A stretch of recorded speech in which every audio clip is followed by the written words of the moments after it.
Alright, Chicago drill is officially back and worse than ever. Definitely worse. Chicago drill is one of the most influential movements in modern music.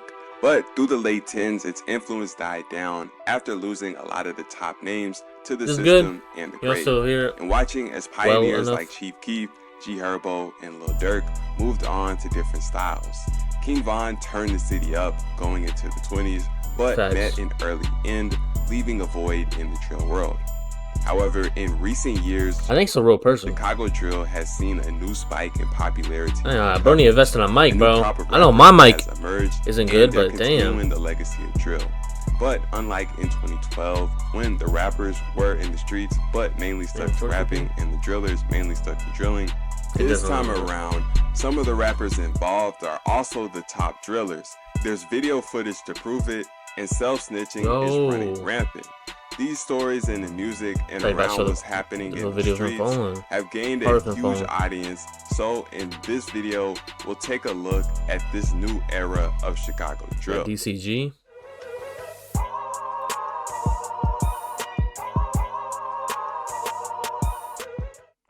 Following the passing of Von in late 2020, it was relatively quiet in the city as far as the drill scene was concerned.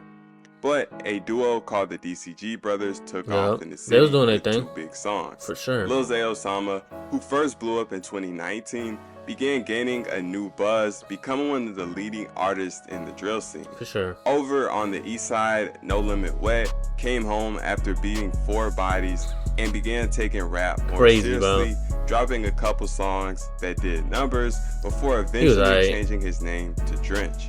One of the biggest artists in this new Chicago drill wave in the early 20s was PGF Nook, who took off with his breakout hit, What Up?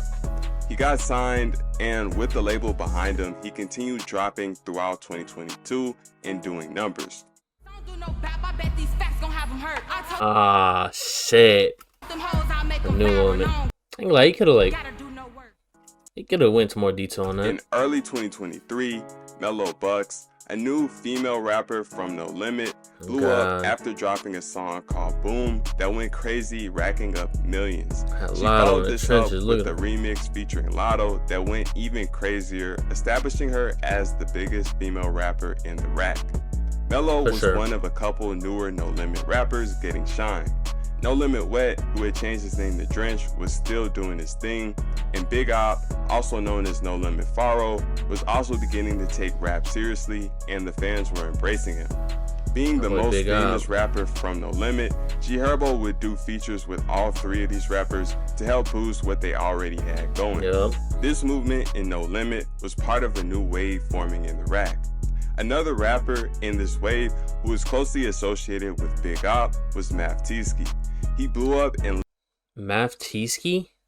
late summer off his hit song Catch a Beat, a huge record that made him arguably the hottest new rapper in Chicago. He also had other big records like Munyon and I Like It. The next 2 artists to take off were YFG Fatso and Von off 1700. In late 2023, Von had 2 songs that took off in the city, Bia Bia and Free Brick Freestyle. Fatso had a song called Rilo Rod that was also doing numbers during the same time. Going into 2024, both of these artists would really take off in the Chicago scene and beyond. But at the very end of 2023, the drill scene would end up losing a rapper after Lil Osama went down over a high-speed chase that ended with Zay getting caught with automatic weapons and jewelry that tied him. Yeah, bro really did some crash out shit. I remember he was in a high speed. I don't know if he was driving or what. I don't know if it was just the people he was around. I was like fucking in a high speed and he just hadn't me in the car. They ended up going to like downtown Chicago, bro, and like running in like a building and shit, and it was hiding for hours, bro. They had to shut the whole block down, and they had to like search like the whole building and shit. To arriving in New York. The rise of Hounds. In early 2024, Von dropped a huge song called Ops on Deck, his biggest up to that point. Then he did a feature with Maftiski on a song called 3 AM in the Rack that ended up becoming a huge song for both of them, racking up over 6 million views at the time of this writing. A few months later, he dropped You Know That, another huge song. Then he teamed up with Mav Tski again, along with Big Op, to drop Swing It, and this song also ended up doing millions. Yeah. Everything about Von was working in his favor. His unique mid-2000s Atlanta beats, his glasses, and the fact that people thought he looked like a nerd, and the fact that he could really rap and make good songs. It all combined to make him extremely viral, and by April, Von was the biggest new artist coming out of Chicago. At the end of the month, he announced he signed with Columbia. In May, a video surfaced of a drill caught on camera where a man in a shiesty with glasses and skinny jeans hopped out and started blowing. Many people believed it was Von, and this combined with the federal No Jumper interview where Von said he was whacking the ops. He is killing the ops, for I don't get no we is killing their ass, for. So tell them we is What's that? For that's what we doing to the ops, for when they look at us, yeah. Now look up, bro. He's like, ah, shit. So tell them we is for that's what we doing to the ops. Yeah, this dude gonna fail. Let me get our camera frame real quick. When you say we, you're not saying that you personally want to be involved in anything like this, right?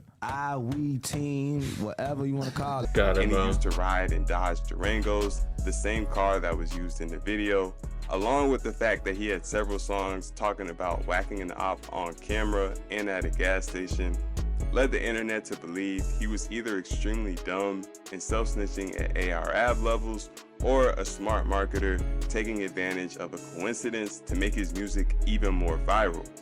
Early 2024 was also big for YFG Fatso. In February, he dropped Princeton Freestyle, his biggest song on YouTube to this day. Around the same time, he was seen linking with Dirk, who would even announce Fatso had signed to OTF, although Fatso would later reveal that he hadn't actually signed with Dirk.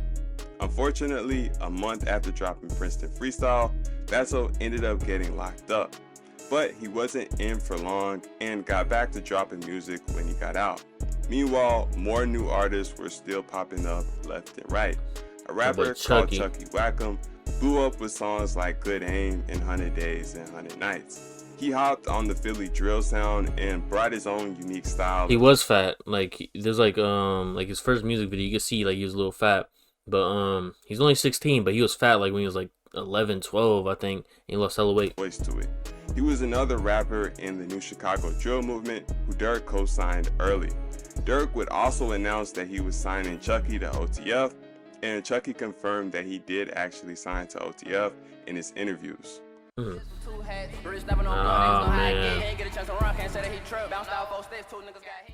Spring of 2024 also saw the rise of a new group from the east side called the Bloodhounds.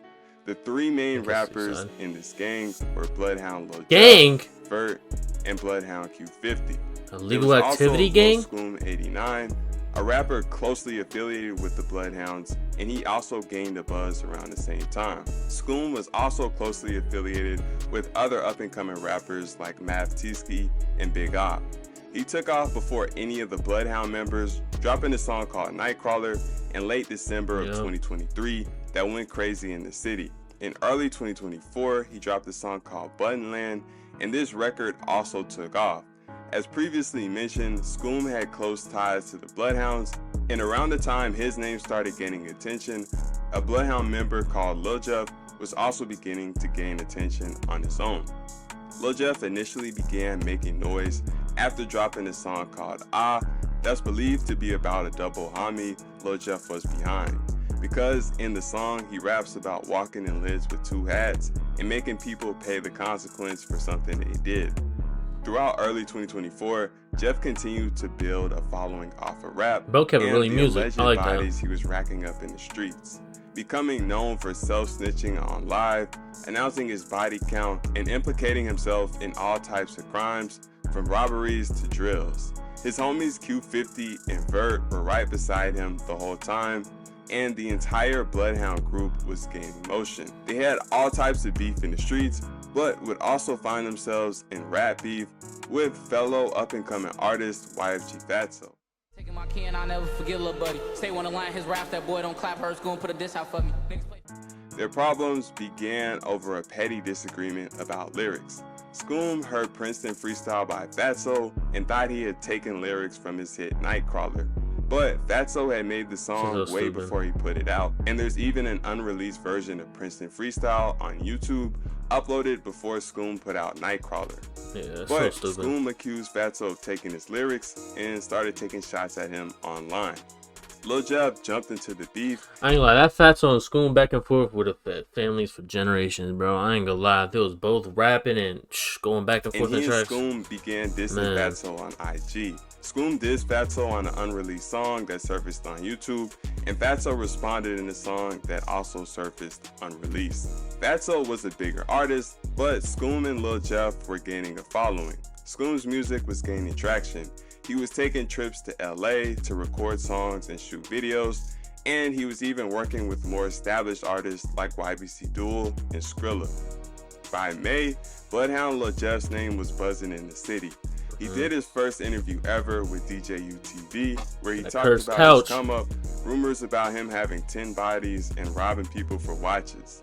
Him and Q50 also went viral for snorting perks on camera and acting like everything was normal. This clip in particular was everywhere, and even Meek Mill reacted to it on his story. Nasty Following work, this interview, yo. Jeff went on a trip to LA, where he found himself wrapped up in more controversy. The trip was to celebrate Vert's birthday. AMF Visuals, Lil Jeff's main cameraman, took Jeff, Vert, and Scoom to LA to record music and shoot videos.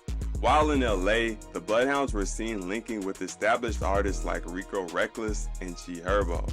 They also linked with YBC Duel, one of the biggest rappers in the new Philly wave, who Scoom already had a song with. But despite the purpose of the trip, Lil Jeff still managed to get into street shenanigans, allegedly robbing somebody and later getting chased through the mall by the man's homies. By this point, with all the controversy around his name, Lil Jeff was getting more attention than ever. I ain't gonna lie, bro would have caught that fucking body in LA and it would have been cooked from there, bro. I'm not gonna lie. In May, he dropped a new song called LAX. They said AMF took his pipe and wouldn't give it back to him, so they had to run and shit.